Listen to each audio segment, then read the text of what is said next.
This lecture is prepared for the PLM Raha ROTC unit.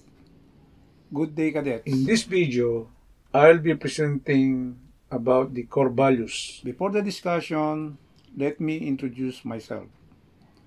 I am First Lieutenant Jose Carriaga, Reserve, Philippine Army. I am a member of the 105th Task Group, 1st Task Brigade, Reserve, NCR, under the AFP Reserve Command, a BS Mechanical Engineering graduate, and work at the Department of Engineering and Public Works, City of Manila. After this presentation, you are expected to know and to apply the different core values of the AFP, also to learn your general duty and responsibility in the society.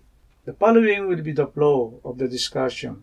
We will start with the AFP core values, then the mandate of Philippine Army, including its mission and vision and its core values, and lastly, there will be a discussion on the profession of arms and military professionalism.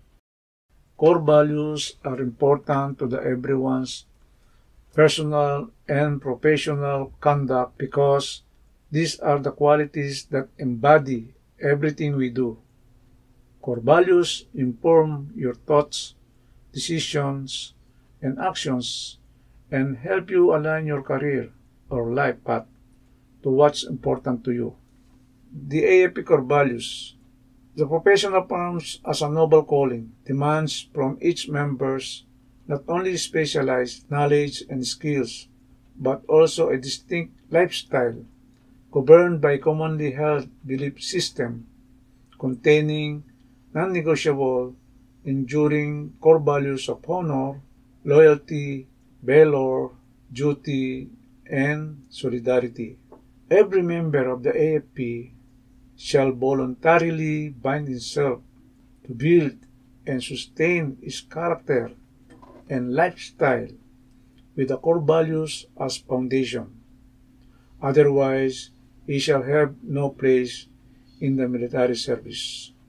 In the Armed Forces of the Philippines, the following creed is expressed. Number 1, we believe in honor as our crowning value, as it is more precious than life itself. It is the hallmark of our military conduct, which implies our clear consciousness of personal dignity and worth. Thus, to us, honor also means truthfulness, sincerity, honesty, uprightness, credibility, and avoidance of deception, so that our written or spoken word may be accepted without question. To us, honor means integrity, for we commit ourselves to live a modest and decent life.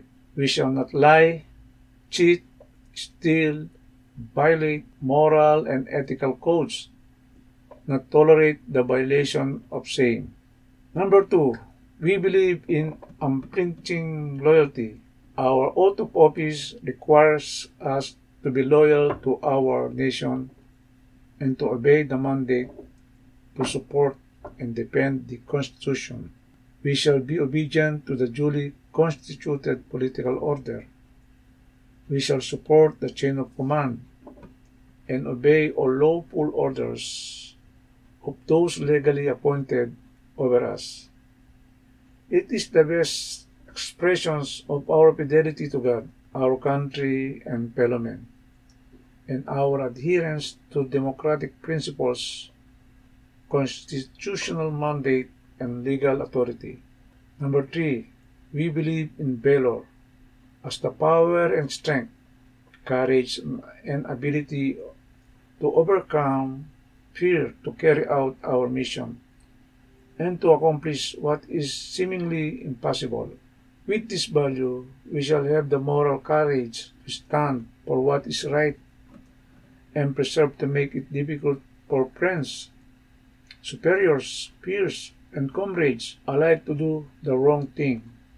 We shall be polite at all times, for it is the outward manifestation of our self-respect and respect for others, and in it we find a reserve of force which will tap and unleash only at the most appropriate times. Number 4, we believe in duty as the value of obedience and disciplined performance despite difficulty and danger. We believe that duty requires acceptance of responsibility not only for our own actions, but also for the actions of those entrusted to our care. Our units will function effectively when we know and execute our jobs properly. We believe that duty is selfless service, in which the welfare and the accomplishment of the mission comes ahead of our individual desires. To us, duty is rendering service that demands our willingness to sacrifice, even if it means giving up our lives in defense of our country. Number 5, we believe in solidarity, for it is the consolidating and integrating value to which all of us bind ourselves with the rest of our comrades in arms. Our leaders shall foster spirit de corps by ensuring that we will know the importance of our mission. When we lead others, we shall establish a strong bond by showing them our professional as well as professional examples of excellence.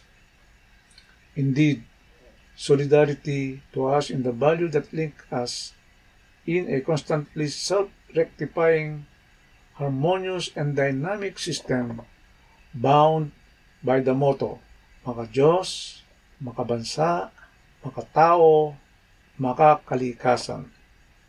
The Philippine Army Mandate. The vision of the Philippine Army is to be a professional, capable, and responsive army that is a source of national pride.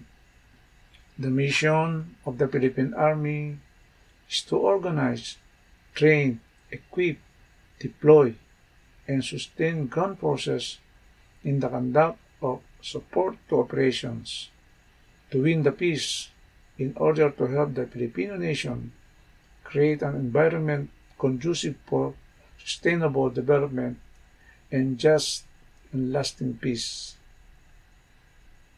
The Philippine Army core values: love of country. It is the foremost nature of an army soldier to love his country. The country is the land of his birth, the cradle of his people. It is for the country that a soldier willingly commits to a life of service. This is the highest value that the Filipino soldiers possesses. It is not measured by money or rank or professions, and it endures through him, and it is kept alive by those after him. Valor flows naturally from one love of country. It is the power and strength, courage and ability to overcome fear in carrying out one mission. Courage is beyond bravery. It is pursuing a mission against all odds. It is calculating but not suicidal. With courage, you do what is right. Honor is the military crowning value, the hallmark of military conduct, the quality of the soldier's consciousness of personal dignity and self-worth. From prelude and campaign to the aftermath, the soldier carries his honor in meeting the military imperative. Loyalty underlies the soldier's oath of service. It demands obedience to the legal prerogatives of duly constituted authority and functions of such office. In the pursuit of the nation's interest, observance of the chain of command, and compliance with the orders to the best of one's ability, as all orders must be obeyed. Loyalty, while itself a cost, reaps the harvest of military unity, he is bound to follow the rule of law and the declared policies and principles of the country. We have the pledge of loyalty. We should memorize and know by heart. If you work for men, in heaven's name, work for him, speak well of him, and stand by the institution he represents. Remember, an ounce of loyalty is worth a pound of cleverness. If you must growl, condemn, and eternally find fault, why not? Resign your position. And where you are in the outside, down to your part of this institution, do not condemn it. If you do, the first high wind that comes along will blow you away, and probably you'll never know why. Duty is not imposed. It derives its authority from the soldier's steadfast commitment to the service of the country. Any civilian, any person intending to join the military service must understand that the soldier's dedication to the military life is incomparable to a civilian job. For a soldier, make himself available for duty at all times. Duty is a continuous process that is cultivated by both the challenges faced on the job as well as the discipline in the service. Solidarity within the organization is the Army's benchmark for action, growth, and resilience as it protects the country and nurtures its development with the internalization by the soldier of all the core values herein and the ensuing self-discipline and competence that follows. Solidarity with the organization is achieved. As we practice and live with these core values, we then achieve military professionalism. Men who adopt the profession of arms submit their own free will to a law of perpetual constraint. At their own accord, they reject their right to live where they choose to say what they think and to dress as they like. From the moment they become soldiers, in the word of command, they must rise, march, and run, endure bad weather, go without sleep or food, and be isolated in some distant post, and work until they drop. In Section 1, the general statement, the members of the AFP are public servants who are oath-bound to fulfill the lofty mandate of the Constitution. Section 2, professionalism, the expert application of specialized skills based on an organized body of knowledge and in accordance with laws and our code of ethics with the highest degree of excellence in the accomplishment of the mission. Section 3, Standard of Military Professionalism. Every member of the AFP shall observe the following as guidelines in the discharge of their official duties. 3-1, Standard of Loyalty.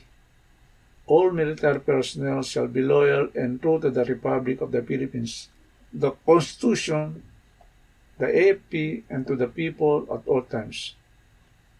They shall obey the duly constituted authority and abide by laws, legal orders, good morals, good customs, and promote order and public safety. 3-2, Standard of Competence. All military personnel must possess the knowledge, skill, physical attributes, and character traits necessary to attain outstanding performance of duty and accomplishment of the mission. Section 3-3, Standard of Ethics. The military community is a part of a larger society, the Filipino society. Hence, every military personnel must observe and conform to the accepted principles of right conduct being observed in the society of which he is a part. Among these principles of right behavior expected in Philippine society and other civilized societies are honesty, justice, truthfulness, and concern for others. Honesty should be practiced in all dealings with persons and material resources. Military personnel shall render service to everyone, regardless of his status in life. 3-4 Standard of Morals. Man is a rational being. Man is also a moral being who is given the capacity to determine what is right and do it, and what is wrong and avoid it. In a society, there are accepted practices, customs, and traditions, which are necessary in the ordering of community, such as respect for others and authority, fidelity to an oath. It is therefore expected of a soldier to respect his superiors, peers, and subordinates. Under Section 4 on Professional Acts, behaviors that fall short of the professional standards set forth in this code are considered unprofessional acts. 4-1 Acts of disloyalty. Acts or omissions betraying one's faith, duty, and commitment to God, country, people, constitutional government, AFP chain of command, unit or office, and each mission. Some examples of act of disloyalty: any form of cowardice, desertion, or abandonment of post duty assignment without leave and with the intent not to return for any reason, or advising, aiding a deserter to commit such acts, or entertaining him without informing the latter's commander or unit.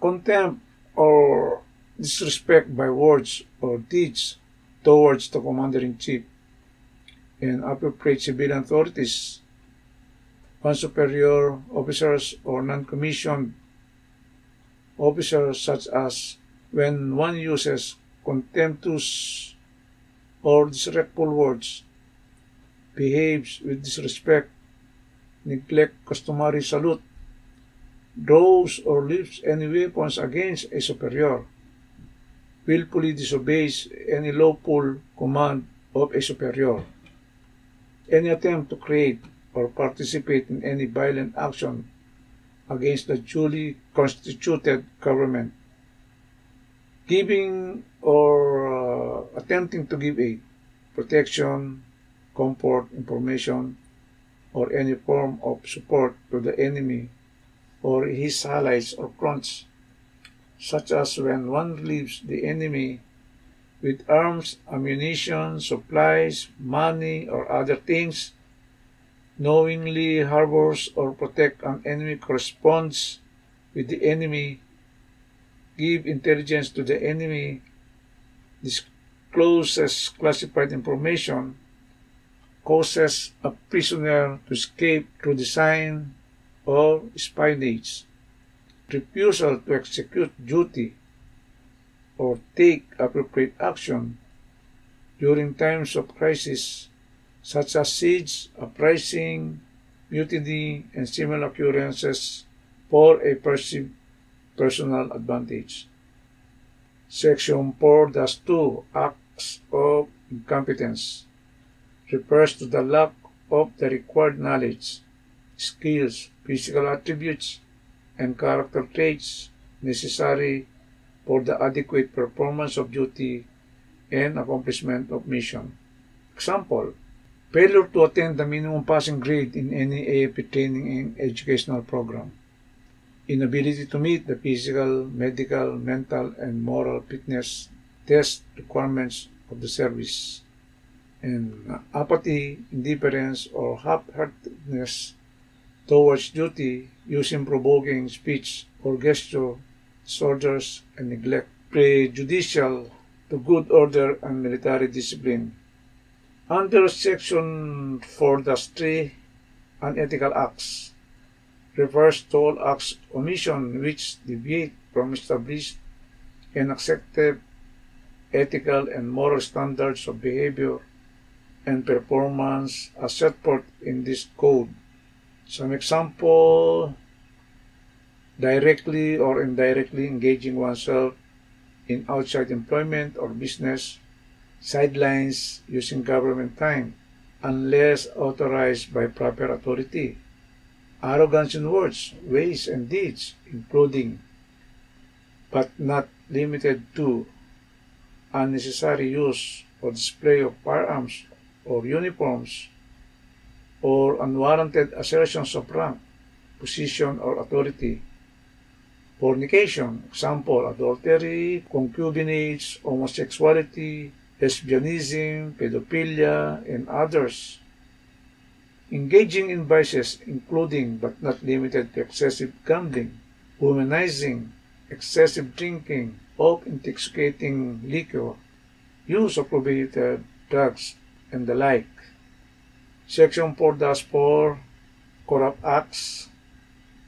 All acts or omissions described and characterized as crimes against public interest, public morals, property, chastity, civil status of persons, and honor under the pertinent provision of the Revised Penal Code, and those specifically mentioned in Republic Acts number 3019 and 6713, and other special penal laws, including the Article of War, the AFP rules, regulation, and directives, which involve dishonesty, injustice, and immorality committed by any military personnel in connection with his office, position, rank, or influence to obtain material gain or personal interest or advantage, causing damage to any party, including the government. Example: receiving, accepting, demanding, or insinuating to receive gifts in any form of any occasion. Under Section 5, Penalties and Administrative Sanctions, the penalties for the foregoing disloyal, incompetent, unethical, and corrupt acts mentioned in this code shall be those which are provided in the Revised Penal Code, the Articles of War, special laws, and pertinent AFP rules and regulations. The investigations, prosecution, and punishment of the offenders shall not be waived or condoned. As a final note, core values are the fundamental beliefs of a person. These guiding principles dictate behavior and can help you understand the difference between right and wrong. These core values and military professionalism also help units determine if they are in the right path and fulfill the goals. As cadets, it is your responsibility to strengthen these core values in and out of ROTC and use it with the military professionalism in your everyday lives.